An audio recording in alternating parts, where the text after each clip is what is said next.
എട്ടും പൊട്ടും തിരിയാത്തൊരു പ്രായം, ഇത്രയും വലിയൊരു സിനിമ, സീരിയസ്നെസ് ഒക്കെ എന്തെങ്കിലും അറിയായിരുന്നോ? ഒന്നും അറിയില്ല. ഞങ്ങള് ഷൂട്ട് കഴിഞ്ഞ് ഞങ്ങൾക്ക് അത് കഴിഞ്ഞ് കളിക്കാലോ. 6 വയസ്സല്ലേ? ഷോട്ട് എടുത്ത് കഴിഞ്ഞാൽ ഉടനെ പോയി കളിക്കാലോ, അതാണ് ഞങ്ങളുടെ മെയിൻ ആയിട്ടുള്ള. ഷോട്ട് എടുക്കല, സ്കൂളിൽ പോവാ, അത് കഴിഞ്ഞ് വെക്കേഷൻ അല്ലേ? അങ്ങനെയായിരുന്നു. എൻജോയ് ചെയ്ത്. ഇന്നാണ് ഞങ്ങള് പ്രൊമോഷൻസിന്റെ ഭാഗമായിട്ട് എല്ലാവരും ഉണ്ടായിരുന്നു. കൊച്ചായിട്ട് അഭിനയിച്ച എല്ലാവരും ഉണ്ടായിരുന്നു. അവരെല്ലാം വന്നിട്ട് അവരെ ഞാൻ എത്ര ട്രോമറ്റൈസ് ചെയ്തിട്ടുണ്ടെന്നുള്ളത് ഇന്നാണ് മനസ്സിലാക്കിയത്. 6 വയസ്സിലോ? ഞാൻ ഭയങ്കര സാധനമായിരുന്നു എന്ന്.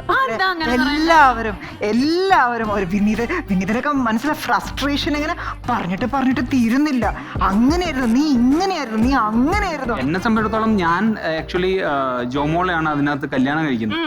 അപ്പൊ ഞങ്ങളിവിടെ കാണിച്ചു അത്. ആണോ? നൈസ്. അപ്പൊ ഞങ്ങൾ ഒന്നുകൂടെ കാണണോ? നിങ്ങൾക്ക് വേണ്ടിട്ട് ആ അമിട്ടിനെയും ചിമിട്ടിനെയും ഒന്ന് വിളിച്ചോട്ടെ. കാണാം. യെസ്.